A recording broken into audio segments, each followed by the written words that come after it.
ଚାରେ ଘିଅ ମିଶାଇ ପିଇଲେ କେଉଁ ରୋଗ ଠିକ୍ ହୋଇଥାଏ? ଅପସନ୍ ଏ ଥଣ୍ଡା, ଅପସନ୍ ବି ଅର୍ଶ, ଅପସନ୍ ସି ଯକ୍ଷ୍ମା, option D cancer.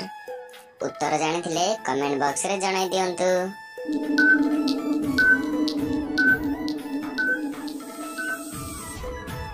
Show friends, या ସଠିକ ଉତ୍ତରଟି ହେଲା ଅପସନ୍ ନମ୍ବର ଏ ଥଣ୍ଡା।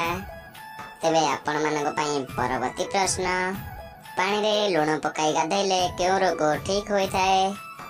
ଅପସନ୍ ଏ ହଇଜା, option B cancer, option C ଚର୍ମ ରୋଗ, ଅପସନ୍ ଡି ପେଟ ସମସ୍ୟା। ଉତ୍ତର ଜାଣିଥିଲେ କମେଣ୍ଟ ବକ୍ସରେ ଜଣାଇ ଦିଅନ୍ତୁ।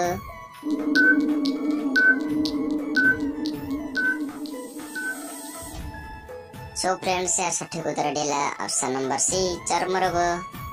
ତେବେ ଆପଣମାନଙ୍କ ପାଇଁ ପରବର୍ତ୍ତୀ ପ୍ରଶ୍ନ, କେଉଁ ଗଛର ପତ୍ର ଚୋବାଇବା ଦ୍ୱାରା ଦାନ୍ତ ଚମକିଥାଏ? ଅପସନ୍ ଏ ନିମ୍ବ, ଅପସନ୍ ବି ରାଶି, ଅପସନ୍ ସି ତୁଳସୀ, ଅପସନ୍ ଡି ସୋରିଷ।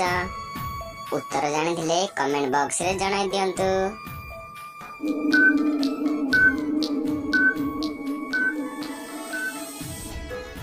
ସୋ ଫ୍ରେଣ୍ଡସ୍, या ସଠିକ ଉତ୍ତରଟି ହେଲା option number B Rashi.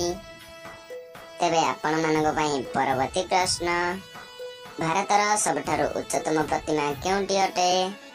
Option A Hampi, option B Taj Mahal, option C Qutub Minar, option D Statue of Unity. ଉତ୍ତର ଜାଣିଥିଲେ କମେଣ୍ଟ ବକ୍ସରେ ଜଣାଇ ଦିଅନ୍ତୁ।